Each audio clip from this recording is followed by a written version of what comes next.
વિકર્ણ સ્વાધ્યાયની શરૂઆત કરીએ. પ્રશ્ન 1 છે જાતે ગણતા આસનનું મૂલ્ય મેળવો. તેમ છતાં મેં તમને થોડી હિન્ટ આપી દીધી છે અહીંયા કે પહેલા f(x) લેવું. તો આ દાખલો હોય તો f(x) એટલે x ની રીતના છેદમાં 4 લેવાય. પછી x + Δx એટલે 17/81 થાય. તો એમાં x શું પસંદ કરવો? x એવો પસંદ કરવો કે જેનું ચતુર્થ મૂળ નીકળે. તો 16/81 નું ચતુર્થ મૂળ નીકળે.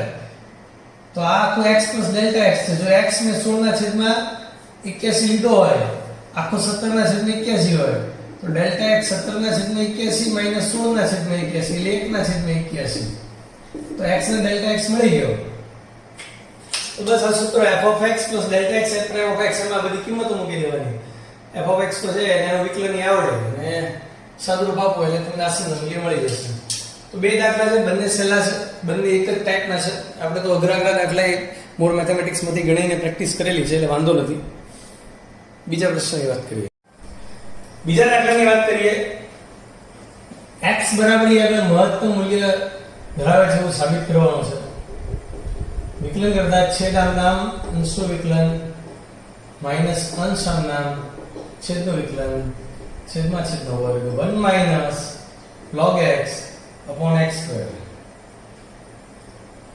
બીજી વાર વિકલન કરવાની જરૂર નથી કારણ કે log x છે, સો x is always positive. અહીંયા log પછી ઋણ કિંમત લેવાતી નથી.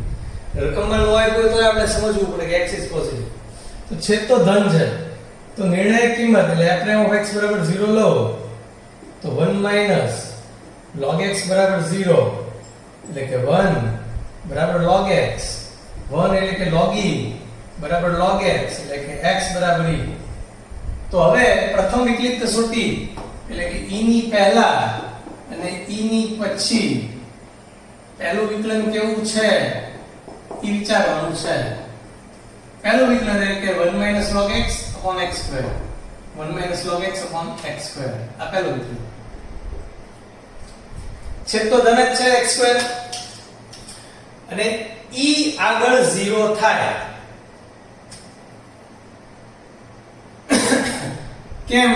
કારણ કે log e1 1 - log e એટલે 1 - 1 0.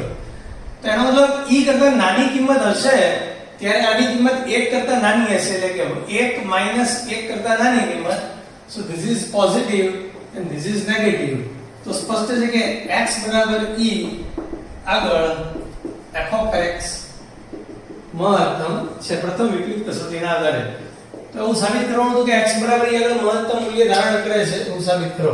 મૂલ્ય મેળવવાનું કે આપણે રકમમાં કીધું છે નહીં તો આપણે f(e) મેળવી લે કે મહત્તમ મૂલ્ય f(e) log e upon e 1/e એનું મહત્તમ મૂલ્ય આવે. પણ એ આપણે પૂછ્યું નથી. નેક્સ્ટ ત્રીજા દાખલાની વાત કરીએ.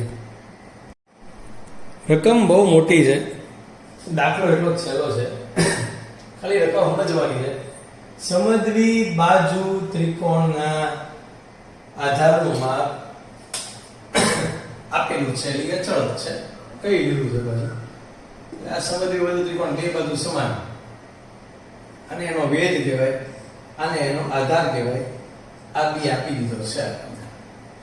બે સમાન લંબાઈની આ બે બાજુઓ ના માપ 3 સેન્ટીમીટર પ્રતિ સેકન્ડના દરથી ઘટી રહ્યા છે. ધારો કે આની લંબાઈ x છે તો આની લંબાઈ x છે. ભાઈ ધારો કે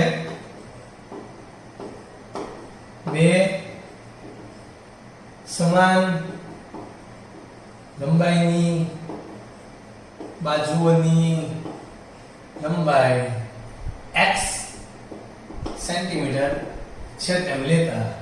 તો તેથી what is given dx/dt is -3 cm/s is given. ઓલું b છે. હવે આ વેધ એટલે જોયો કે ત્રિકોણના ક્ષેત્રફળ માટે વેધની જરૂર છે. તો તેથી કરીને ત્રિકોણનો વેધ બરાબર √x² - b²/4. આ b/2 થાય, આ b/2 થાય. સમદ્વિ બાજુ ત્રિકોણ છે એટલે આ વેધ દોરીએ ને તો આ બી હરખા થાય. બાકી બીજા બધા ત્રિકોણમાં આ બી હરખા ન થાય. સમદ્વિ બાજુ ત્રિકોણમાં આ બી સમાન થાય. તો વેધ એટલે x² - વર્ગમૂળમાં b સ્ક્વેર માઈનસ 4. તો તેથી કરીને ત્રિકોણનું ક્ષેત્રફળ 1/2 પાયો ગુણ્યા વેધ એટલે કે 1/2 b ઇન્ટુ આનો સાદુરૂપ તો આપી જ દેવાયો ને યાર 4x square minus b square by 4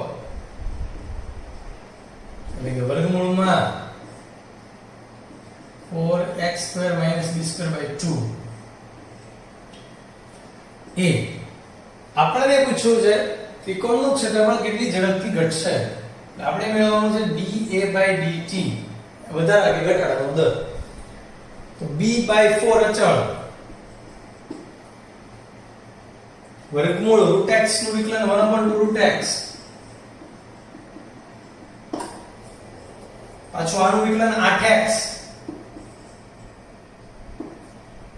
અને x છે એટલે dx/dt. આ બરાબર સ્ટેપ સમજાવવું જરૂરી છે, આમાં કઈ ડાઉટ રહેવો જોઈએ નહીં. dx/dt -3 આપી દીધું છે,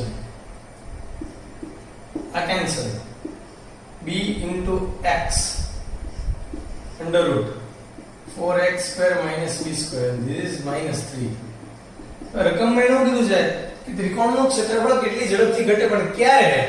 જ્યારે આ ત્રિકોણની બે સમાન બાજુઓ, આ જે બાજુ છે એના માપ આધારના માપ જેટલા થાય, એટલે કે આ x છે એ b જેટલો થાય ત્યારે, એટલે કે dA/dt મેળવવાનો પણ ક્યારે?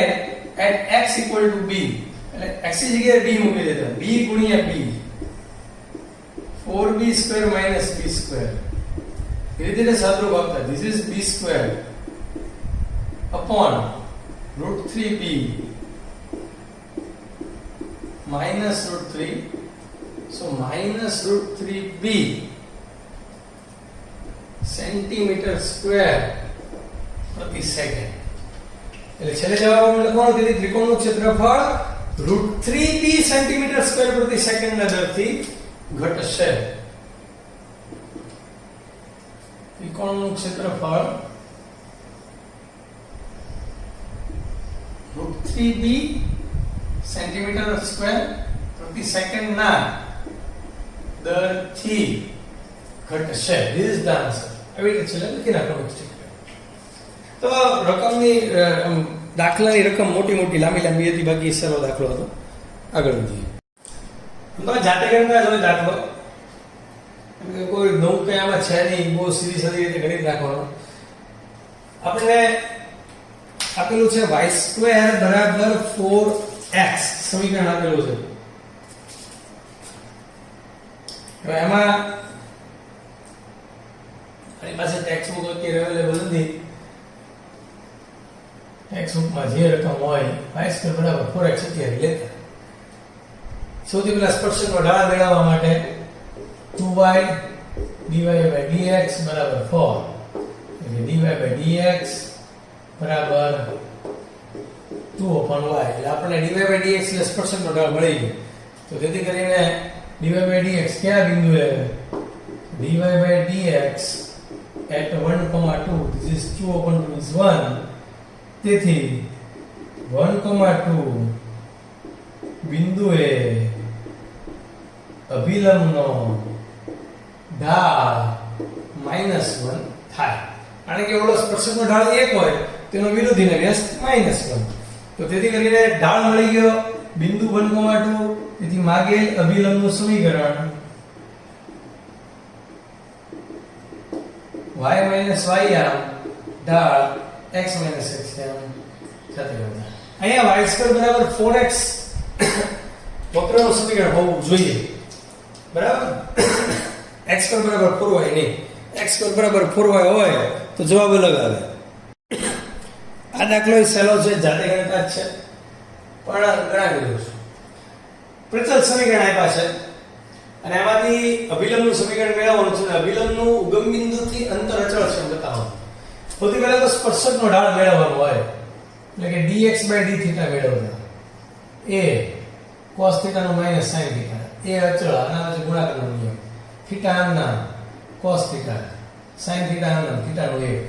એવી રીતે dy by d થીટા મેળવતા a cos થીટા આ બંને વચ્ચે ગુણાકારનો નિયમ theta minus sin theta plus cos theta into 1 સાદરૂપ આપો a cos theta minus a cos theta cancel એટલે minus minus plus a theta sin theta this is dy by d theta similarly dx by d theta minus a sin theta plus a sin theta આ બી cancel underline કરી દો so here is a theta cos theta નાઉ કેથી કરીને theta બિંદુએ સ્પર્શકનો ઢાળ એટલે કે dy by dx એટલે આના છેદમાં એટલે કે a theta sin theta a theta cos theta this is sin theta upon cos theta આ કરીને sin theta upon cos theta તો કેવી રીતે નથી લખતો કારણ કે બધું sin cos માં છે તો તેથી કરીને થીટા બિંદુએ અભિલંબનો ઢાળ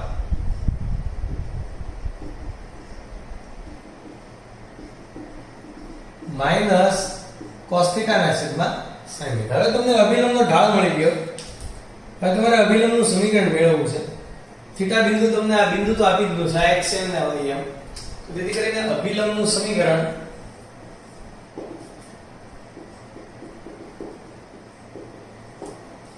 y minus ym a sin theta minus a theta cos theta ઢાળ minus cos theta upon sin theta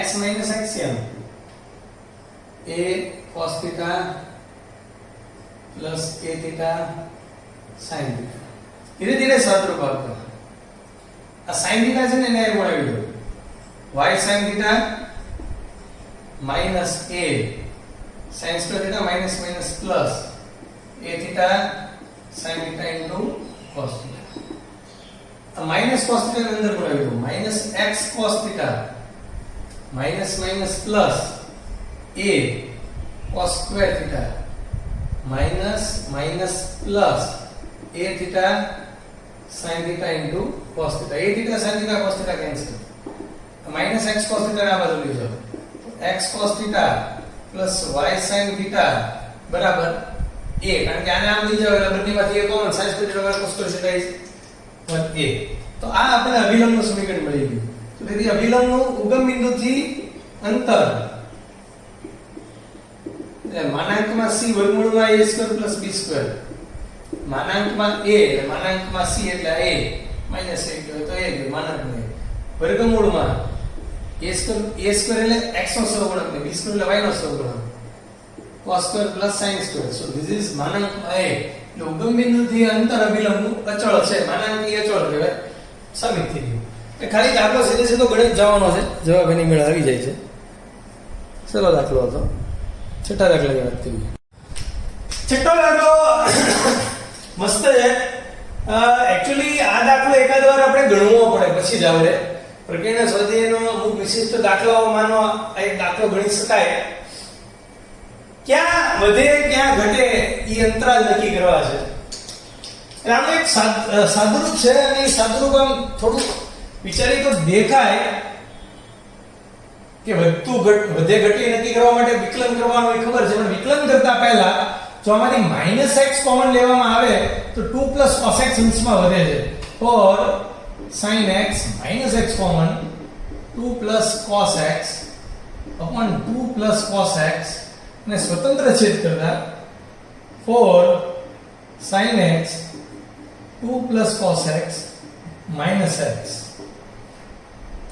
તો આ સ્ટેપ પદ્ધતિનું બની જાય છે આ દાખલામાં અને હવે વાંધો નથી હવે આપણે આનું વિકલન કરી નાખીએ કારણ કે હવે તમે જુઓ તો 4 sin x upon 2 cos x એટલે આનો વિકલન ભાગાકારનો નિયમ અહીંયા ભાગાકારનો નિયમ હતો જ પણ થોડુંક અંશ બહુ મોટો હતો હવે નાનો થઈ ગયો છે તો વિકલન કરતા છેદાના અંશનું વિકલન માઈનસ અંશાંગના છેદનું વિકલન છેદમાં છેદનો વર્ગ -1 ધીરે ધીરે સાદુરૂપ આપતા 8 cos x plus 4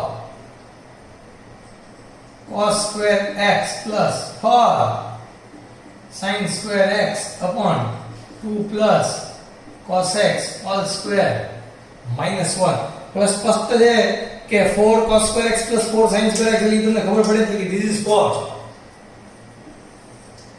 therefore f prime of x is equal to 8 cos x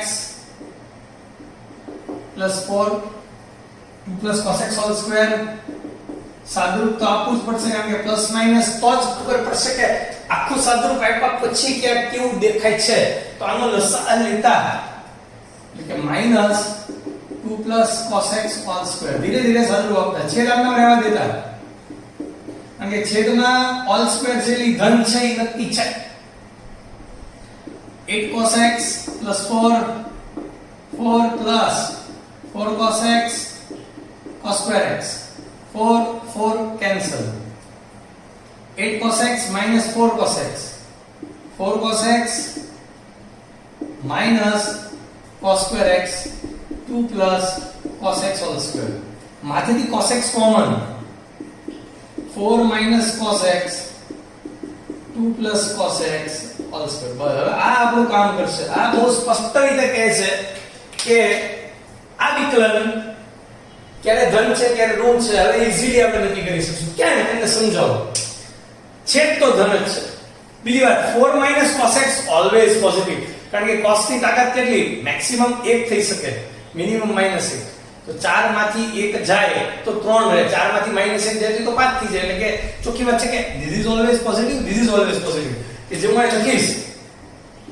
કે 2 plus cos x all square always positive 4 minus cos x always positive આ ધન અને આ ધન છે જો આ ધન તો વધતું વિધેય આ ઋણ તો ઘટતું વિધેય તો cos છે ધન ક્યાં હોય આપણને ખબર જ છે ભાઈ all s t c એટલે કે પહેલામાં વધશે બીજામાં ઘટશે ત્રીજામાં ઘટશે ચોથામાં વધશે પહેલામાં વધશે બીજામાં ઘટશે ત્રીજામાં ઘટશે ચોથામાં વધશે પણ આ ચારે ચાર ચરણને આપણે ઓ પદ્ધતિસર લખશું કારણ કે અહીંયા જો હું 2k પાઈ લઉં તો મારે અહીંયા લેવું પડે 4k 1 પાઈ બાય 2 તો મારે અહીંયા લેવું પડે 2k 1 પાઈ તો મારે અહીંયા લેવું પડે 4k 3 પાઈ બાય 2 અને અહીંથી પાછું અહીંયા આવું તો 2k પાઈ 2 પાઈ થઈ જાય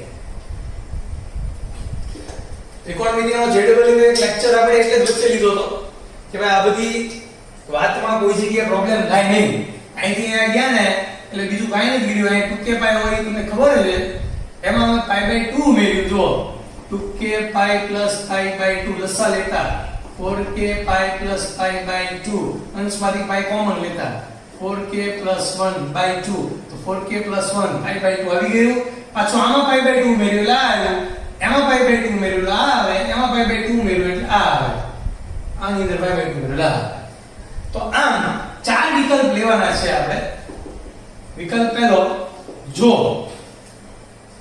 x is belonging to 2k pi, 4k plus 1 pi by 2 તો f prime of x is positive તેથી કરીને 2k pi 4k plus 1 pi by 2 આ અંતરાલમાં f of x વધતું વિધેય છે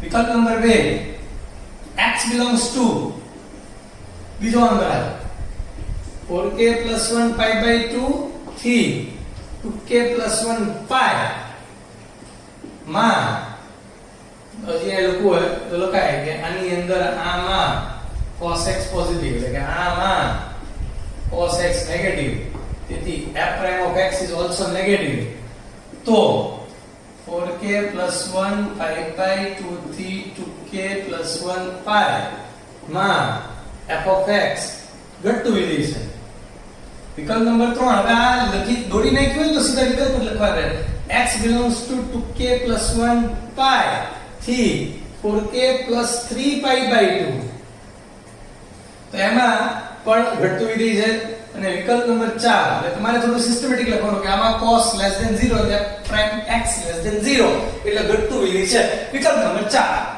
કે x belongs to 4k plus 3 pi by 2 થી 2k plus 2 pi તો આમાંથી શું કર્યું પાઈ કોમન લઈ લીધું એક વાત છે બધી જગ્યાએ k belongs to z લખવું જોઈએ, સારું લાગે કે આ અંતરાલ લઈ જવાય જ્યાં k belongs to અંતરાલની બહાર અથવા ઉપર લખાય k belongs to z માટે આ અંતરાલમાં વધતું વિધેય છે બધે લખાય. વિકલ્પ 2 k belongs to z માટે બધે લખ્યું સારું રહે. તો આમાં cos ધન છે એટલે પ્રાઇમ x ધન છે એટલે વધતું વિધેય છે. મસ્ત પ્રશ્ન બની શકે છે, ગુજકેટમાં જેડબલીમાં પૂછી શકાય કે ભાઈ ક્યાં વધે છે, તો બે જગ્યાએ વધે છે, વિકલ્પ 1 અને વિકલ્પ 4. અને ક્યાં ઘટે છે, તો વિકલ્પ 2 અને વિકલ્પ 3 માં ઘટે છે.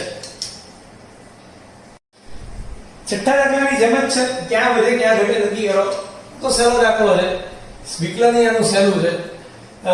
x ઘન + 1 x ઘન વિકલન કરતા f prime of x, this is 3x square, this is -3x raised to -4, 3x square -3 upon x raised to 4. ધીરે ધીરે જે સાદુરૂપ છે સાદુરૂપ આપતા 3x raised to 6 -3 upon x raised to 4, ત્રણ common x raised to 6 -1 upon x raised to 4, 3, this is x cube -1 x cube plus 1. x not equal to 0 રકમમાં કીધું છે એટલે છેદમાં આપણે નડતો નથી આપણે. 3 હવે સ્પષ્ટ છે કે હું f prime of x બરાબર 0 લઈ લઉં. નિર્ણાયક બિંદુઓ જરૂરી છે આપણે ક્યાં વધે ક્યાં ઘટે નક્કી કરવા માટે. તો સ્પષ્ટ છે કે અહીંયા x ઘન બરાબર 1 મળશે અને x ઘન બરાબર -1 મળશે, એટલે કે x બરાબર 1 और x બરાબર -1 અને x બરાબર 0 મળે પણ x not equal to 0 છે એટલે નિર્ણાયક બિંદુ નહીં લઈએ આપણે. તો આનો મતલબ -1 1 સંખ્યા રેખાના 1 2 ને 3 ભાગ પડે છે એટલે આપણે ત્રણ વિકલ્પ વિશે વિચારવાનું. -∞ થી -1 -1 પણ લઈ શકાય. સેકન્ડ -1 થી 1 1 પણ લઈ શકાય, અહીંયા 1 પણ લઈ શકાય. થર્ડ 1, ∞. હવે અહીંયા સંવૃત કરવો વિવૃત કરવો એ પછી નક્કી કરીએ આપણે.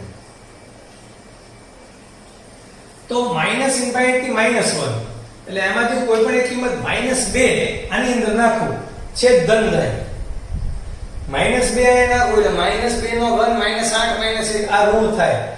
-2 નો ઘન -8 +1 આ ઋણ થાય. એટલે જો હું સ્વતંત્ર રાખીશ તો f prime of x less than or equal to 0 થશે. એટલે કે આ અંતરાલમાં x belongs to -∞ થી -1 માં f of x વધતું વિધેય છે, ચુસ્ત વધતું નથી, કારણ કે મેં -1 ને અંતરાલમાં લઈ લીધો છે અને આપણને વધતું ઘટતું જ પૂછ્યું છે, ચુસ્ત નથી પૂછ્યું. ચુસ્ત પૂછ્યું હોય તો મારે અહીંયા વિવૃત કરી નાખો. આગળ વધીએ, આ ભાગ લઈએ -1 થી 1. હવે -1 માં સ્વરૂપ આવી લીધું એટલે હું વિવૃત લઈશ. આની વચ્ચેની કિંમત 0 તો લેવાની નથી, આપણે 0.5 લઈએ, છેદ ધન થાય.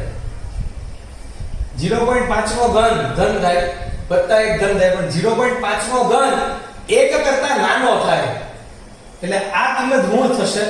ઋણ ધન ધન એટલે ઋણ. f prime of x greater than equal to 0 less than 0 એટલે કે x belongs to -1 થી 1 માં f of x ખાલી ઘટતું લોકો તો જ્યારે તો ચુસ્ત ઘટતું છે. તો હવે હું સ્વતંત્ર લઈ લઉં, એક આગળ 0 થશે, એક કરતા મોટી કોઈ પણ એક સંખ્યા 2 લઈ લઉં, ધન થાય ને ધન થાય, બધું ધન એટલે f prime of x greater than equal to 0. તો x belongs to 1, ∞ માં f of x વધતું વિધેય છે.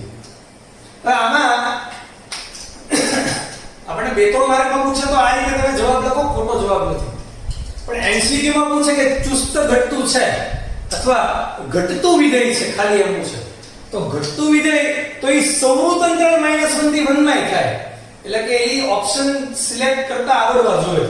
અને હવે જો આમાં હું અહીંયા વિકલ્પ પાડી દઉં ફર્સ્ટ, આવો ક્વેશ્ચન હોય કે ક્યાં વધતું છે, ખાલી વધતું છે એમ પૂછે તો તમારે કેવું જોઈએ -∞ થી -1 યોગ 1, સેકન્ડ ક્વેશ્ચન ક્યાં ચુસ્ત વધતું છે તો -∞ થી -1 યોગ 1 see this selection should be done by you. આવડવું જરૂરી છે. એ રીતે ક્યાં ઘટતું છે તો સમૃદ્ધ અંતરાલ -1 થી 1 માં ઘટાય, ક્યાં ચુસ્ત ઘટતું છે તો અહીં લખેલું જ છે. તો આ જ વાત સમજવાની હતી. દાખલો તો સહેલો જ હતો, વિકલન સહેલું હતું, નક્કી નિર્ણાયક બિંદુમાંથી નક્કી થઈ જતા હતા, તો ભાગ પડતા હતા એના પરથી ક્યાં વધે ક્યાં ઘટે ઝડપથી. તો બધું તમને ક્લિયર હશે. નેક્સ્ટ આગળના દાખલાની વાત કરીએ. મસ્ત દાખલો છે, પ્રકીર્ણ સ્વાધ્યાયના બધા જ દાખલા સમજવા જેવા છે. ઉપવલય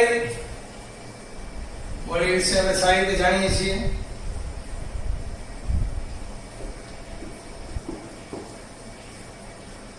જેનું શીર્ષ પ્રધાન અક્ષનું એક અંત્ય બિંદુ હોય. આ પ્રધાન અક્ષ મૂલો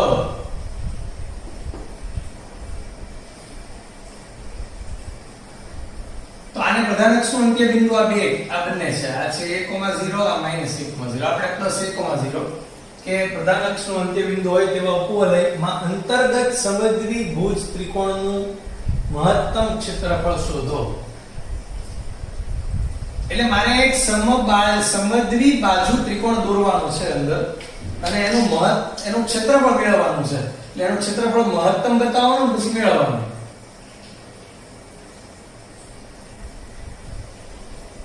કે ભાઈ આ ત્રિકોણનું એક શિરોબિંદુ પ્રધાન અક્ષનું અંત્ય બિંદુ હોવું જોઈએ. જેનું શીર્ષ પ્રધાન અક્ષનું એક અંત્ય બિંદુ, એટલે એક શિરોબિંદુ તો આ એ જ હોવું જોઈએ, એક B અને એક C. તો હવે વાત એમ છે કે ત્રિકોણનું ક્ષેત્રફળ એટલે પાયો, અને પાયો કહેવાય એને વેધ કહેવાય. તો B ના યામ B એ ઉપવલય પરનું બિંદુ છે અને ઉપવલય પર ના કોઈ પણ બિંદુ ઉપવલયના પ્રચલ સમીકરણ x a cos θ y b sin θ ની થીટા ક્યાં છે તમને ખબર હોવી જોઈએ, 0 થી π વચ્ચે હોય. એટલે કે ઉપવલય પરનું કોઈ બિંદુ લેવું હોય તો હું a cos θ, b sin θ હું આવું બિંદુ લઈ શકું છું. તો એની ફાયદો શું થાય કે અહીંયા કોઈ બિંદુ m હશે ને તો એના એમ મળી જશે, કારણ કે m નો એક્સિયમ અને આ રેખા ઉપર આવેલા દરેક બિંદુનો એક્સિયમ સમાન હોય. એટલે કે m નો એક્સિયમ થશે a cos θ, 0.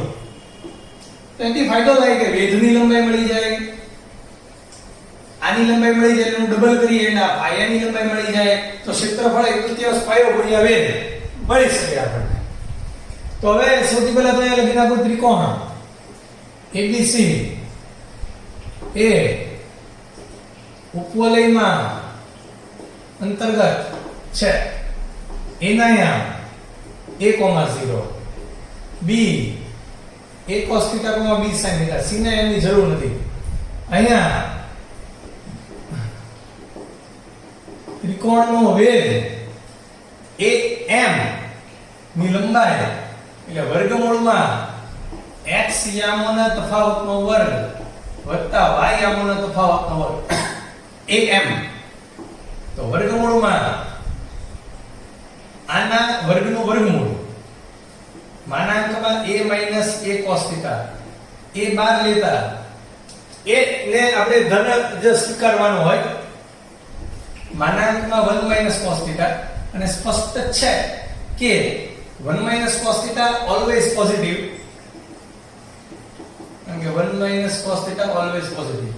તો આપણને ત્રિકોણના વેધની લંબાઈ મળી ગઈ.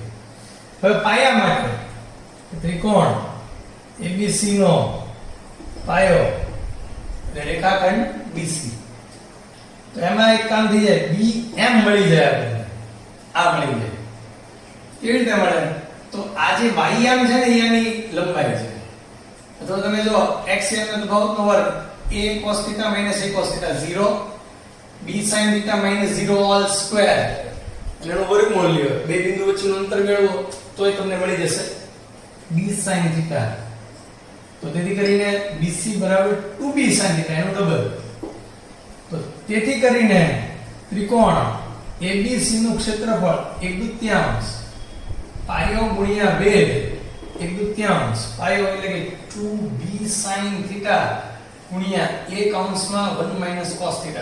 તો ત્રિકોણનું ક્ષેત્રફળ છે f of θ. θ નું વિધેય મળી ગયું આપણને. તો અહીં લખીશ તેથી કરીને f of θ બરાબર to cancel ab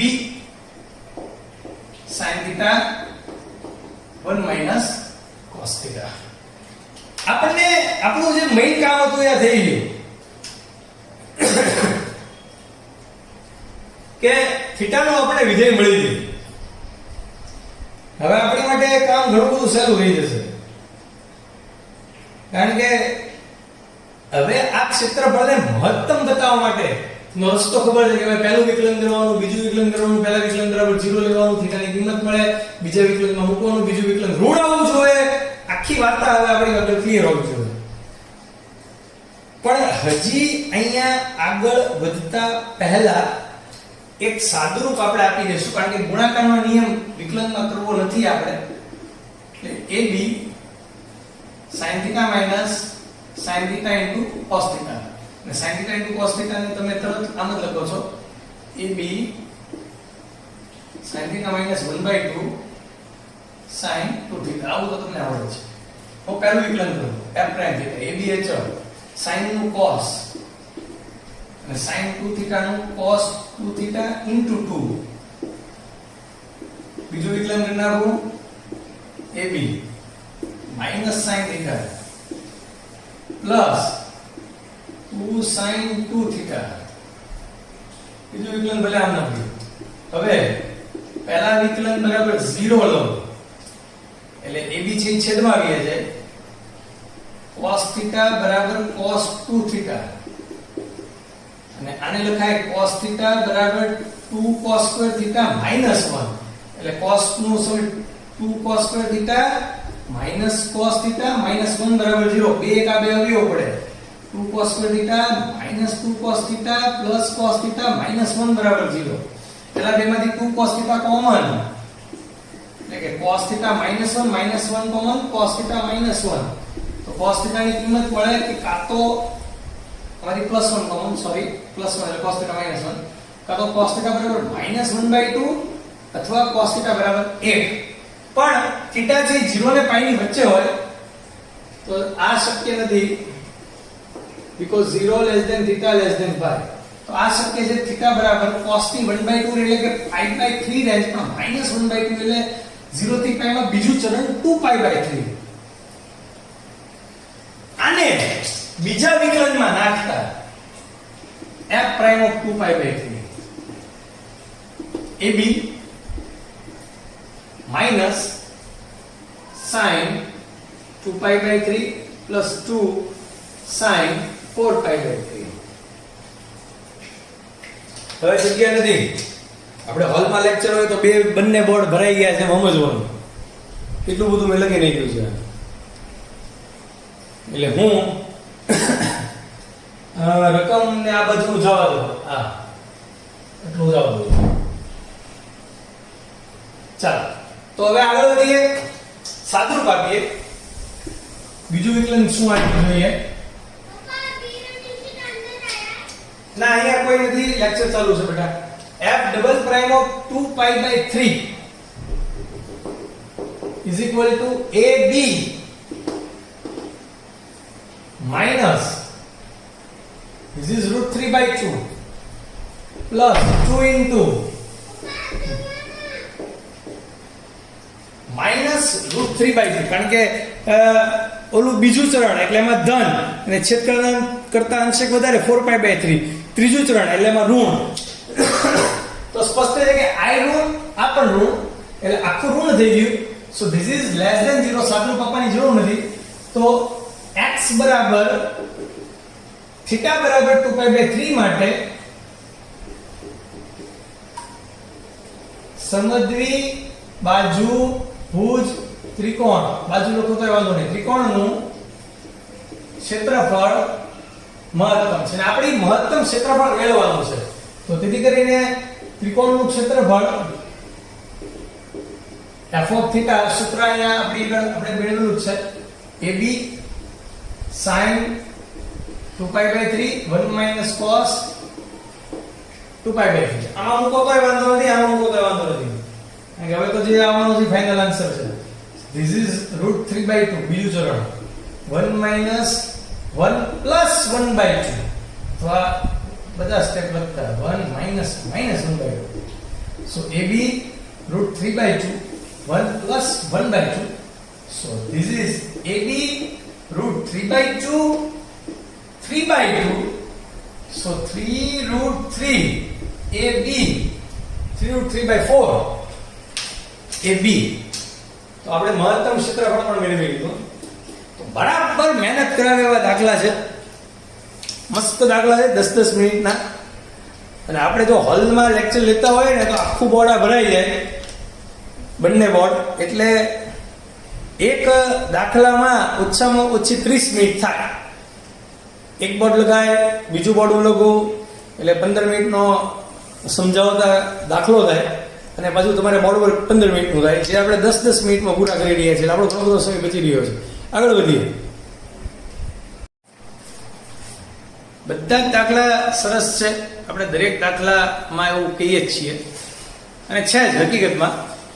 બહુ જ વ્યવહારિક દાખલો છે. જો લંબચોરસ આધાર તથા પૃષ્ઠો ધરાવતી એક ખુલ્લી ટાંકીની ઊંડાઈ 2 મીટર છે.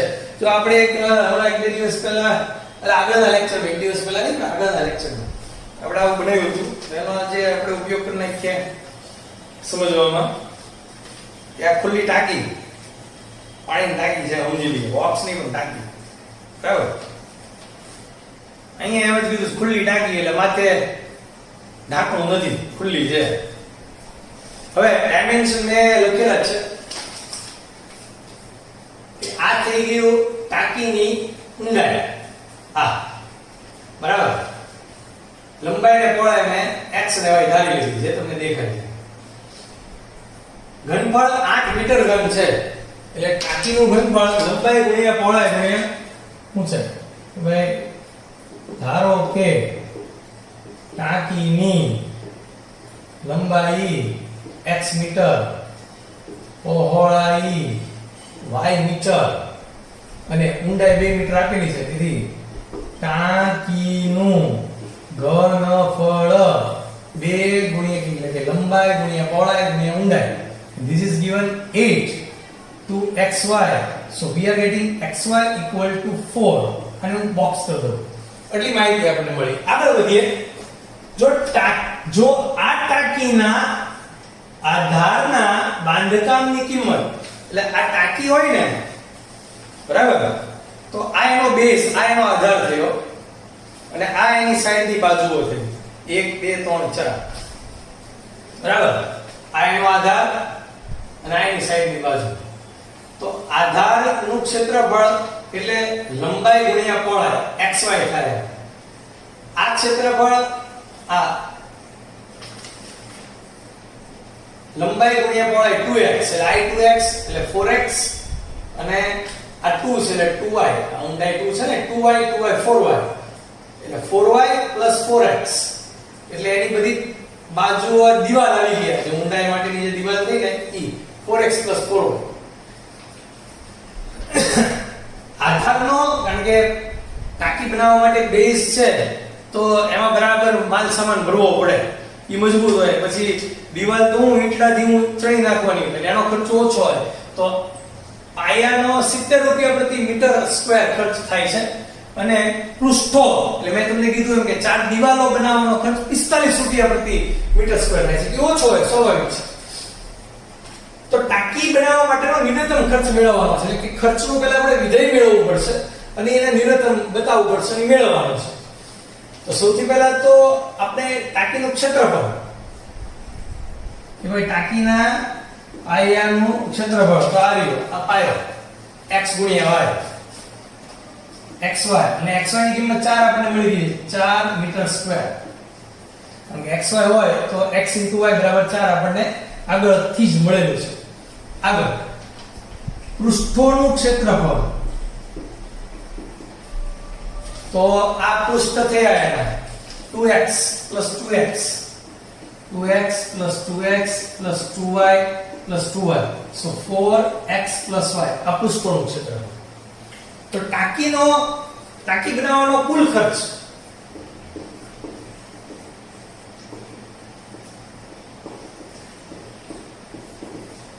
જો પાયામાં 4 મીટર સ્ક્વેર નું બાંધકામ છે.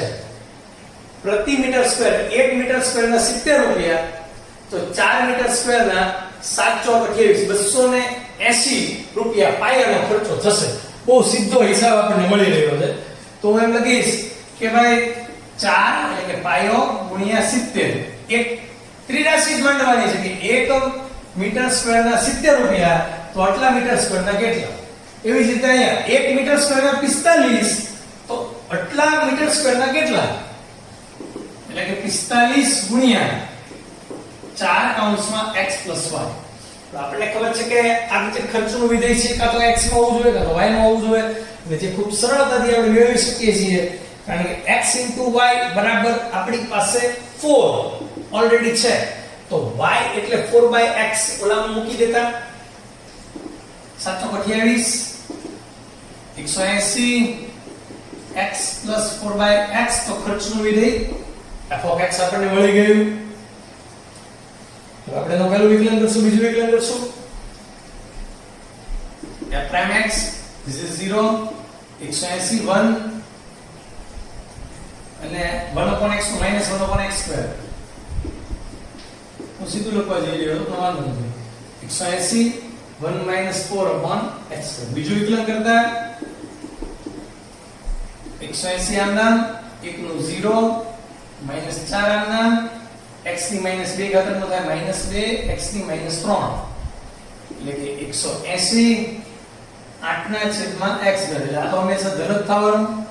તો પહેલું વિકલન બરાબર 0 લેતા એટલે x મળી જશે, આ છેદમાં આવી જાય. 1 બરાબર 4/x², એટલે કે x² બરાબર 4, એટલે x બરાબર 2.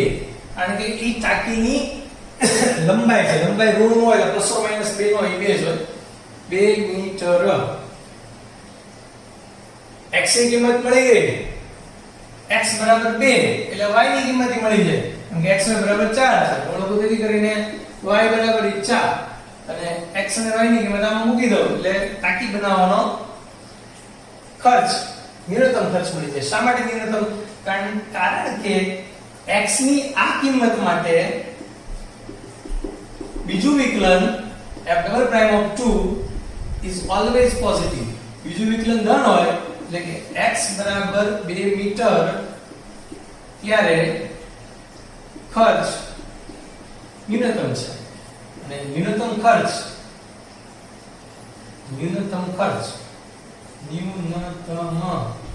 આમ તો આમાં f of x મૂકી દેવા ચાલે, એટલે f of 2 સીધું લખાઈ ગયું.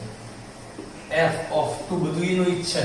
280 + 180 2 + 4/2 એટલે 2 2 × 4 18 280 + 720, ખૂબ જ સહેલો સરવાળો 1000 રૂપિયા છે.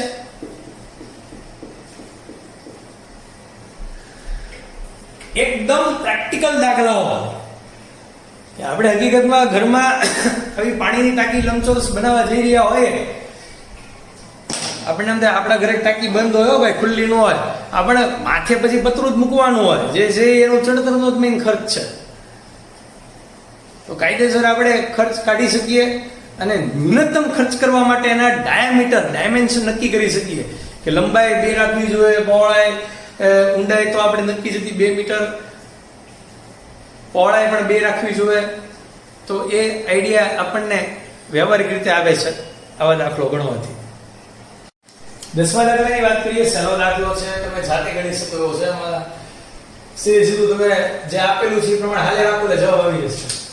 ચોરસની પરિમિતિ, મેં કઈ ચોરસ દોરી નાખ્યો છે ને, વર્તુળનો પરિઘ નો સરવાળો અચળ છે. એટલે એક ચોરસ કે જેની બાજુની લંબાઈ x હોય, ત્રિજ્યા વર્તુળની r હોય, તો આની પરિમિતિ એટલે 4x, નાનો પરિઘ એટલે 2π, બંનેનો સરવાળો k છે. તો જે મેં સમજાવ્યું એ લખું છું કે ભાઈ ધારો કે ચોરસની બાજુની લંબાઈ x અને વર્તુળની ત્રિજ્યા r હોય તો 4x 2πr બરાબર k. સમીકરણ નંબર 1 આપેલું છે. હવે શું કીધું છે આને કે જ્યારે ચોરસની બાજુની લંબાઈ એટલે કે આ x વર્તુળની ત્રિજ્યા કરતા બમણી હોય x બરાબર 2r હોય ત્યારે તેમના ક્ષેત્રફળનો સરવાળો ન્યૂનતમ છે. એટલે કે આપણે તેમના હવે બંનેના ક્ષેનો ક્ષે એટલે ક્ષેત્રફળનો સરવાળો એટલે કે x² πr². આને એક વિધેય બનાવવું પડે, કાં તો x નું કાં તો r નું, અને ઈ જે વિધેય બને એને ન્યૂનતમ બતાવવું પડે, અને ઈ જ્યારે ન્યૂનતમ હોય ત્યારે x 2r લઈ આવે એટલે દાખલો પૂરો થઈ જાય. ઓટોમેટિક બધું આવી જ જાય. તો સ્પષ્ટ છે કે આમાંથી તમે x ને બહુ ઈઝીલી સૂત્રો કરતા બનાવી શકો કે -2πr/4 2 πr². r ને એટલે અહીંયા શું છે πr² છે ને અહીંયા πr છે. તો અહીંયા πr હોત ને તો πr ને સૂત્રો કરતા બનાવો. So this is πr² + 1/16 a - 2πr². તો આ થઈ ગયું ક્ષેત્રફળના સરવાળાનું f of r વિધેય. હવે આપણે આને ન્યૂનતમ બતાવશું. એનો પહેલું વિકલન કરતા તો πr² નું થાય π * 2r + 1/16. આનું વિકલન થાય બગડો આગળ આવે k - 2πr into -2π, k નું 0 અને આનું પાછું અંદર -2π. 2 2 4 ચોકે ચોકે 16 એટલે કે 2πr -π/4 k - 2πr. બીજું વિકલન કરી નાખતા પછી પહેલા વિકલન બરાબર 0 લેશું. 2π r નું 1 π/4 અચળ k નું 0 2π r નું 1. This is 2π minus plus 2π²/4. So this is 2π plus π²/2. બીજું વિકલન હંમેશા ધન છે કારણ કે r આવતો જ નથી અને 2π ધન હોય ને π²/2 ધન હોય. તો કાંઈ વાંધો નહીં, આપણે નિયમ પ્રમાણે ચાલીએ. પહેલા વિકલન બરાબર 0 લેતા, પહેલું વિકલન આની બરાબર 0 લે 2πr બરાબર π/4 k - 2πr. પાઈ કેન્સલ. સાદું બાકી 4 ને ગુણાવો 8r બરાબર k - 2πr. k એટલે 4x + 2πr. અહીંયા મૂકતા 8r બરાબર 4x + 2πr - 2πr. તો સ્પષ્ટ છે કે x બરાબર 2r એટલે કે r બરાબર x/2. r બરાબર x/2 એટલે અહીંથી હવે અહીં ત્યારે f double prime of r is greater than 0 એટલે કે ક્ષેત્રફળ બંનેનું કુલ ક્ષેત્રફળ ન્યૂનતમ છે ક્યારે? જ્યારે r બરાબર x/2 એટલે કે 2r બરાબર x. ચોરસની બાજુની લંબાઈ ત્રિજ્યા કરતા બમણી હોય ત્યારે બીજું વિકલન ધન છે એટલે કે ક્ષેત્રફળ ન્યૂનતમ છે એમ સાબિત થઈ ગયું. એટલે આનો દાખલો ગણિત નાખવાનો હતો, જવાબ ઓટોમેટિક આવી ગયો. આગળ વધીએ આપણે.